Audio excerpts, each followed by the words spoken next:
Las nuevas autoridades del Ministerio del Interior comparecieron el viernes pasado ante la Comisión Permanente del Parlamento para explicar las líneas de trabajo que se llevan adelante en el último año de la actual administración. El ministro Nicolás Martinelli, que asumió en noviembre pasado en lugar de Luis Alberto Heber, puso énfasis en el enfoque dual que combina la represión con ataques a las causas del delito. En ese contexto, resaltó la aplicación del programa Cure Violence.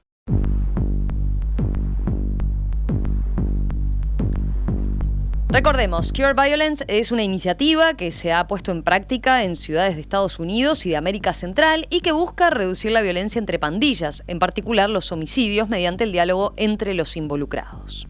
Según informó el viernes Martinelli, esta semana el gobierno abrirá el llamado a las ONG que proveerán los denominados interruptores en la versión local de este programa que se llamará Barrios sin Violencia y que comenzará a funcionar en marzo próximo. Las primeras zonas de Montevideo donde se aplicará serán Peñarol, Manga, Casaballe, Las Acacias, Villa Española y Marconi. Sobre qué es Cure Violence, ustedes recordarán, ya realizamos aquí en Perspectiva una entrevista en profundidad, pero en los próximos minutos vamos a conocer más de los pasos que se van a seguir ahora y cómo se bajará a tierra en Uruguay esta experiencia internacional. Para eso estamos en contacto y en comunicación con el coordinador de estrategias focalizadas de prevención policial del delito del Ministerio del Interior, el doctor Diego Sanjurjo. Doctor Sanjurjo, ¿qué tal? ¿Cómo le va? Un gusto saludarlo. Buenos días, ¿cómo estás, Romina? ¿Todo bien? Muy bien.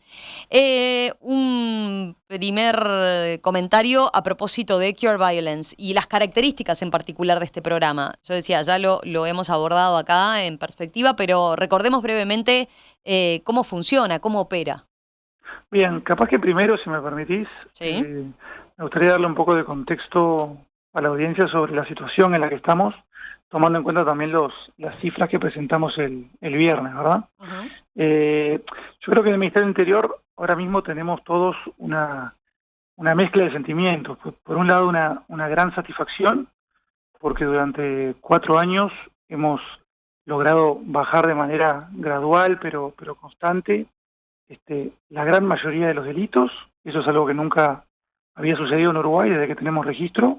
Por primera vez en 4 años seguidos cada año se ha logrado bajar las rapiñas, el abigeato, los hurtos, y tenemos con este cuarto año, digamos, un 30% menos de rapiñas, 20% menos de hurtos, 50% menos de denuncias de abigeato.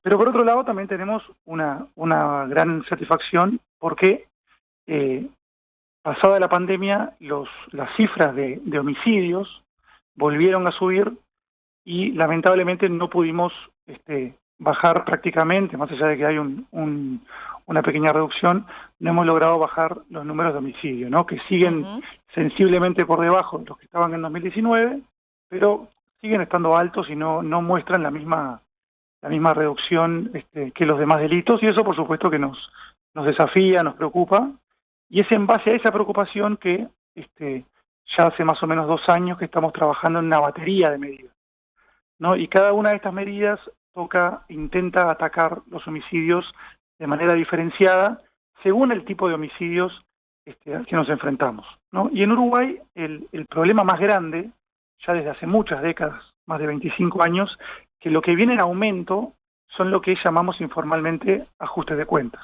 ¿no? Que son homicidios que se cometen entre personas que están asociadas a otros delitos, ¿no? Generalmente. Por el contrario, los homicidios que se dan como consecuencia de robos o de rapiñas están prácticamente en un mínimo histórico, ¿no? Entonces, ¿cómo se hace para enfrentar o para prevenir homicidios que cometen personas y que sufren personas que no piden ayuda, que no denuncian y que no testifican, ¿no? Uh-huh. Porque justamente están asociadas a otros delitos? Bueno, acá es donde ustedes me han escuchado hablar de esto desde hace muchos años, ¿no? Es una de esas áreas donde nuestra política de seguridad se quedó en el tiempo, ¿verdad? ¿Y esto por qué? Porque en otros países, en los países seguros, para decirlo más rápidamente, este tipo de homicidios se previenen y se combaten con otras herramientas. A ver, ¿cómo se logra prevenir? A ver, expliquemos eso para entender cómo funciona entonces Cure Violence en el terreno, digamos. Bien, buena pregunta. No, es decir, acá de vuelta, acá la clave es cómo hago yo para prevenir un homicidio que se va a dar y lo va a sufrir una persona, una familia, un grupo de personas que no van a pedir ayuda, que no quieren a la policía, que no quieren que la policía se inmiscuya en lo que ellos hacen, porque justamente ellos están asociados a otros delitos, ¿no? Y es así como ya hace como 30 años que en una cantidad de países del mundo se han empezado a implementar programas de prevención de la violencia y prevención de la violencia homicida que funcionan de manera comunitaria, que funcionan con actores comunitarios que ya viven, que duermen, que se criaron en esos barrios y que tienen la llegada, tienen el acceso a estas personas que cometen violencia o que reciben esa violencia. Entonces, en este caso lo que hemos hecho es, ya desde hace un año más o menos, como consecuencia también del proceso interpartidario, que pusimos en marcha conversaciones con el Banco Interamericano de Desarrollo y con una ONG internacional que se llama Cure Violence, que hoy por hoy ya es una de las ONG más grandes del mundo, y que ha implementado con muchísimo éxito en más de 100 comunidades del mundo este tipo de programas, ¿no? Entonces, lo que sucedió el viernes, por fin, después de mucho tiempo, fue la apertura de un llamado para contratar a ONGs que trabajan en los barrios que nos interesan y que lo que tienen que hacer es armar un equipo de interrupción de la violencia. Ujú. Estos Eso es son lo equipos. que empieza entonces, o sea, o se abre a partir del viernes. Exacto, es decir, esto de vuelta fue un tema que conversamos en profundidad durante el proceso interpartidario que se llevó a cabo entre diciembre y junio del año pasado. En julio, recordemos que el Frente Amplio y también Cabildo Abierto, en parte, no quisieron acompañar la medida, por lo cual el acuerdo lamentablemente quedó trunco, pero a partir de julio empezamos estas conversaciones, estas negociaciones, que terminaron en diciembre con la firma de un préstamo con el Banco Interamericano de Desarrollo que va a financiar este programa, porque ha financiado programas como estos en muchas partes del mundo, ¿no? Esta ONG Cure Violence está trabajando ahora mismo en casi 40 países, que van desde Honduras, El Salvador, Irak, Afganistán, es decir, países, comunidades infinitamente más violentas que Montevideo y con una delincuencia mucho más organizada y, de vuelta, infinitamente más violenta que la nuestra, ¿no? Y en muchos de estos lugares ha mostrado un éxito muy considerable. Entonces, en septiembre, perdóname que ya Sí. terminó, en septiembre esta ONG, en base a nuestro interés, mandó una misión oficial. Estuvieron acá durante 2 semanas un equipo de Cure Violence de diferentes países del mundo, que estuvimos recorriendo todas las zonas, tuvimos una cantidad de reuniones, lo llevamos también a las cárceles. Tuvimos 2 semanas muy intensas que terminaron con un informe, un llamado estudio de prefactibilidad que hacen ellos, que por suerte concluyó opinando lo mismo que nosotros, que era que Uruguay es un terreno muy fértil para una metodología de este tipo y que por suerte también parece que estamos en un momento para que las políticas de seguridad nuestras den ese salto de calidad que tendríamos que haber dado hace muchas décadas y pasar de una seguridad puramente policial y reactiva a una seguridad preventiva e interinstitucional, ¿no? Que es lo que estamos planteando. Ahora, ustedes anunciaron el viernes pasado este llamado a ONGs que van a ser capacitadas por Cure Violence, ¿no? Es así. Exacto. O sea, nosotros lo que queremos es todo esto en base al estudio que ellos nos sugirieron, ¿no? Y también en base a toda la experiencia internacional que han tenido en la materia. Es muy importante, es decir, la diferencia cualitativa o fundamental que hay entre este tipo de programas y lo que ya hacen algunas organizaciones de la sociedad civil en Uruguay, es que en este caso las personas que van a trabajar ahí son personas que nacieron, se criaron, viven y duermen en esos barrios. Y lo importante no es sus capacidades personales, más allá de que son importantes, sino que lo importante es la llegada que tienen a estas personas. Porque el trabajo que ellos tienen que hacer es justamente intermediar cuando hay conflictos de cualquier índole. Es decir, cuando hay una persona que está amenazada de muerte, que siempre asociamos los ajustes de cuentas al narcotráfico, pero no es así. La mayoría de los conflictos que entendemos como ajustes de cuentas son por cosas menores, son porque uno le debe al otro 200 pesos, son porque le quitó a la pareja, son porque le faltó el respeto en un boliche, es por la razón que sea. Cuando una de estas personas se siente amenazada, o al revés, tiene un conflicto pero no quiere que termine esto en un homicidio, puede contactar a estas personas, o los familiares pueden contactar a estas personas, los amigos pueden contactar a estas personas, que tienen que intermediar, tienen que Pero meterse en el entonces asunto. el trabajo radica en que no es que los interruptores actúan proactivamente, sino que necesitan ser contactados por alguien que esté vinculado a ese acto delictivo o sentirse amenazado por otro hecho. No, no necesariamente, es decir, depende. Estas personas lo que tienen que hacer es, ya tienen una red de contactos muy importantes, informal, porque de vuelta son personas que viven en ese barrio, que Ujú. duermen en ese barrio, personas que en muchos casos ya estuvieron involucradas con el delito en algún momento y hoy se dedican desde hace tiempo a lo contrario, a sacar a jóvenes de las drogas, a justamente ayudar a personas a que salgan de esa situación de violencia o de las bandas.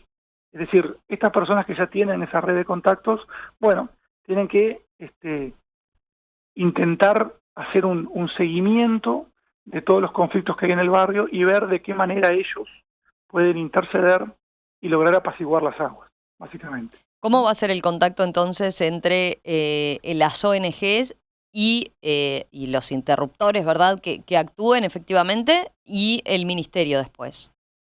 Bien, nosotros lo que estamos haciendo es contratando a ONGs que a su vez luego tienen que armar, según las condiciones que están en el pliego, equipos de técnicos e interruptores. Es decir, cada ONG va a tener un equipo de aproximadamente 15 personas que va a trabajar en estos barrios capacitados por nosotros y en base a los objetivos que nosotros ponemos. El único vínculo que hay entre las ONGs y los interruptores con el Ministerio del Interior es el financiamiento, no hay nada más, es decir, no hay ningún otro tipo de vínculo, y digo esto también porque es importante, porque desde la oposición, sobre todo con mucha mala intención, lamentablemente, se ha intentado instalar la idea, o se intentó instalar la idea de que esto iban a ser buchones, informantes, no sé qué, y no tiene nada que ver con eso. Y claro, esa información falsa le puede hacer mucho daño al programa. Porque, a ver, Porque, ¿y y, cómo se protege la identidad y después la seguridad concretamente? ¿Cómo se le garantiza seguridad a esos interruptores? no, quiero ser cuidadoso con lo que digo. Lo que no va a haber, y es Ujú. importante tener claro, es un pase de información entre estas ONGs y el Ministerio del Interior. Ahí es donde no va a haber ningún tipo de conexión. Las ONGs van a hacer un trabajo que es público, que es abierto. Estas son personas que lo que tienen que hacer es ser conocidas justamente en los barrios para poder interceder. Ujú. No hay ningún tipo de secreto ni nada, ¿no? Nosotros, Ministerio del Interior, somos quien proponemos esta idea, pero en otros países no es el Ministerio del Interior. A veces es el Ministerio de Desarrollo Social, a veces es la Intendencia. En la ciudad de Cali, por ejemplo, tienen un programa que maneja la Intendencia de Cali, que empezó hace muchos años con 20 interruptores y hoy tiene casi 400, ¿no? Y es una de las causas de la reducción enorme que tuvo Cali en los delitos, ¿no? Entonces, Pero a ver, para entender, por ejemplo, ¿no? En la práctica, digamos, cómo opera. Usted decía, bueno, no solo hay que pensarlo en los delitos vinculados al narcotráfico, pero claramente también van a poder actuar en ese tipo de situaciones, ¿no? sí, por supuesto. Y allí es, por ejemplo, en el típico conflicto entre dos bandas, cuando se da el asesinato de un integrante de una banda y se sabe, ¿no? Que inmediatamente la otra banda, la banda rival, va a tomar represalias, allí es donde efectivamente puede actuar el interruptor. Ahora, ¿cómo sigue mientras el trabajo del ministerio por ese lado? Porque está claro que el interruptor puede, no sé, lograr una persuasión, un convencimiento en el corto plazo, ¿no? ¿Cómo continúa después la labor para que no sea, bueno, a la semana siguiente esa revancha, ese ajuste de cuentas? Bien. Es una buena pregunta además lo que decís, porque tocaste un punto fundamental. Es decir, en Uruguay, al igual que en la mayoría de los países de América Latina y en tantos países con altas tasas de delito del mundo, el, el factor de riesgo, el indicador más importante para prevenir o para prever un homicidio es un homicidio previo. Es decir, la gran mayoría de nuestros homicidios se dan por ajustes de cuentas, se dan en represalia. decir, muchas veces la ciudadanía lo escucha en los medios de comunicación, ustedes lo comunican y no hace esa asociación. Pero nosotros y los fiscales de homicidios sí la tenemos. Es decir, la gran mayoría de los homicidios en Uruguay se cometen porque la semana pasada, el mes pasado, hace 3 meses, alguien asesinó a un amigo o a un familiar del nuevo asesino, ¿no? Y está vengando esa muerte. Entonces, eso es clave. ¿Por qué? Porque justamente estas personas tienen que interrumpir esa dinámica de violencia. Entonces, el Ministerio del Interior va a seguir haciendo el trabajo que hace siempre. Es decir, no tiene de vuelta ningún tipo de conexión el trabajo que hace el Ministerio del Interior con el que van a hacer estas personas, estas ONGs. Ningún tipo de conexión, no hay ninguna información entre ambas. El Ministerio del Interior sigue tomando las denuncias, sigue yendo a los barrios, sigue intentando reprimir y prevenir el delito con las herramientas que tienen. Pero las bandas continúan instaladas en el barrio sin ver afectado, digamos, ni su negocio ni nada. Bueno, no, nosotros todos los días combatimos a estas bandas, ¿verdad? Cuando tenemos una banda, por ejemplo, en Villa Española o en Peñarol, que están en balaceras porque están peleando por un territorio, no es que el Ministerio del Interior y la policía no entran o no acaban con esa situación porque les falta poder de fuego, por ejemplo. El problema es que a veces tardamos semanas, a veces tardamos meses en que la justicia y nosotros como auxiliares de la justicia encontremos las pruebas para procesar a esas personas. ¿Bien? Por eso es que esas situaciones continúan en el tiempo. Y en ese sentido, dice, no cambia entonces la forma de proceder. O sea, por ese lado van a seguir con las mismas trabas. Lo que sí se evita es ese contraataque, digamos, de forma inmediata. Claro, o sea, nosotros muchas veces recibimos llamadas y ayuda de personas, o pedidos de ayuda de personas que están inmersas en esa violencia. Es decir, por ejemplo, vos decías ese ejemplo que de vuelta, en el imaginario colectivo uruguayo, y también de la prensa, y acá hago un poco de crítica, se entiende que la mayoría de los homicidios son por peleas entre bandas. Más allá de que nuestros números, más allá de que la academia, esto lo refuta constantemente. Es decir, es una minoría de los homicidios. Pero no importa, vayamos a ese caso en particular. Dos bandas que se están disparando entre sí y disputando un territorio por la razón que sea. Bueno, muchas veces nosotros recibimos pedidos de ayuda de personas que están en esa situación y que no quieren morir, básicamente, ¿no? Que ya les han matado a un hermano, a un amigo, ¿no? Y que quieren que la policía haga algo, y la policía está haciendo todo lo que puede, intentando encontrar la evidencia para mandar presas a estas personas. Pero no tenemos la llegada, que sí pueden tener interruptores de este tipo, para poder hablar con estas personas y lograr un poco encauzar el problema y que no termine siempre en tiroteos. Entonces, lo que van a hacer estas personas es que cuando reciban una ayuda de este tipo, interceder, intentar lograr que no todos los problemas que hay en estos barrios terminen siempre con una persona yendo a dispararle a otra, que es lo que pasa hoy. Es decir, no importa el conflicto que haya, siempre se recurre a la violencia, siempre se recurre al homicidio. Y muchas veces interrumpir eso es muy fácil, porque muchas veces se acerca a una persona y simplemente hablando con la otra, explicándole las consecuencias que van a tener sus actos, explicándole que es la verdad, eventualmente o va a caer víctima de una de estas balas o va a caer preso. Explicando estas cosas, conversando, se logra encauzar y evitar un homicidio. Y cuando uno evita un homicidio en Uruguay, en realidad a lo mejor estás evitando 5 o 10 homicidios posteriores, porque se dan en represalia. Y créeme, Romina, que yo más que nadie sabe que muchos escuchas o muchas personas escuchan esto que estamos contando y les parece una locura. Sí, hay cierto escepticismo de decir, bueno, ¿y esto funcionará? ¿Puede ser una estrategia? Efectivamente, ¿cambiará algo la situación? Y bueno, ¿Qué dice otros países de la región, de vuelta, en países infinitamente más violentos que los nuestros, en ciudades infinitamente más violentas que la uruguaya, esto ha logrado a veces reducciones del 20, del 30, del 40, del 50%. Ustedes lo han visto, además lo hemos hablado ya. Es un programa que cuenta con una evidencia empírica detrás formidable, ¿no? Entonces, es un programa que yo ya lo conocía desde hace más de 20 años, que la academia venía reclamando desde hace mucho tiempo, que de vuelta en muchas ciudades de América Latina ha tenido un éxito espectacular, que la ONG que lo lleva adelante, o una de las ONG más conocidas que llevan adelante este tipo de programas a nivel internacional, cree que Uruguay tiene todo para poder tener mucho éxito, y nosotros también lo creemos, ¿no? Entonces, hechos todos los trámites burocráticos, el viernes pusimos en marcha la contratación, el llamado de estas ONGs, ya tenemos una cantidad de ONGs que tienen mucha experiencia en el territorio, que están fascinadas con este tipo de trabajo y que ya se presentaron, y nuestra intención es que en febrero las estemos capacitando para en marzo desplegarlas en el territorio, ¿no? Diego Sanjurjo, coordinador de estrategias focalizadas en prevención policial del delito del Ministerio del Interior. Gracias por estos minutos esta mañana aquí en Perspectiva. Muchas gracias, Romina. Un saludo a la audiencia.